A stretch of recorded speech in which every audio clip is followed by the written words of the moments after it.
Maybe you've recently seen the phrase gluten-free on food packaging, or takeout menus, shampoo bottles, apartment listings, the tag of your shirt, on a hammer, as a lower back tattoo, or in your friend's resume.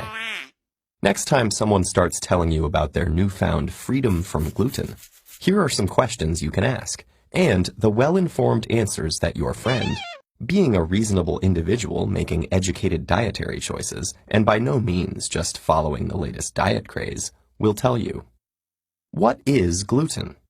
Gluten is an insoluble protein composite made up of two proteins named gliadin and glutenin. Where might you encounter gluten?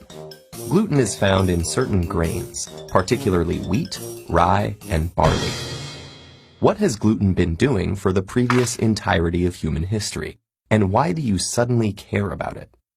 Gluten is responsible for the elastic consistency of dough and the chewiness of foods made from wheat flour, like bread and pasta.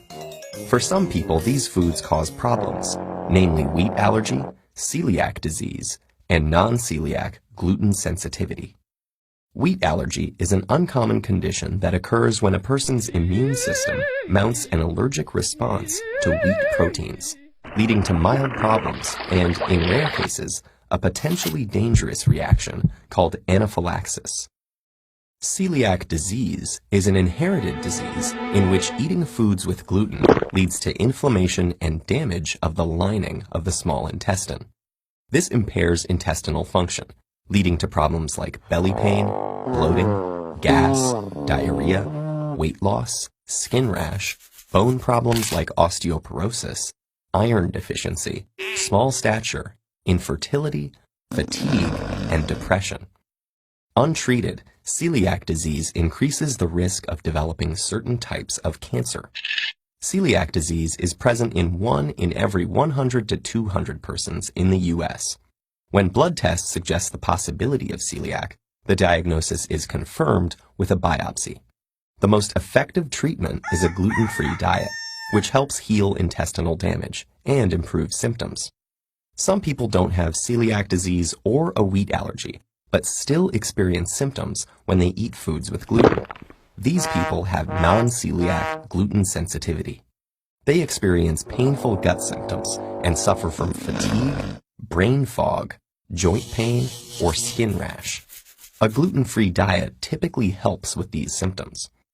So how many people actually have this gluten sensitivity you speak of? Gluten sensitivity's occurrence in the general population is unclear, but likely much more common than wheat allergy or celiac disease.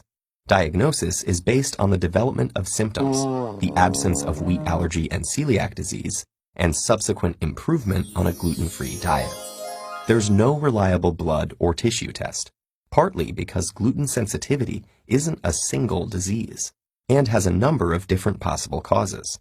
For example, it may be the case that gluten can activate the immune system in the small intestine, or cause it to become leaky. But sometimes people claiming gluten sensitivity are actually sensitive not to wheat proteins, but sugars found in wheat and other foods called fructans. The human intestine can't break down or absorb fructans, so they make their way to the large intestine or colon, where they're fermented by bacteria, producing short-chain fatty acids and gases.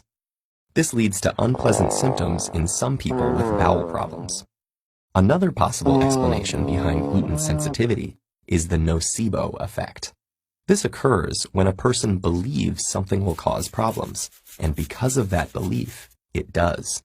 It's the opposite of the more well-known and much more fortuitous placebo effect. Given how much bad press gluten is getting in the media, the nocebo response may play a role for some people who think they're sensitive to gluten.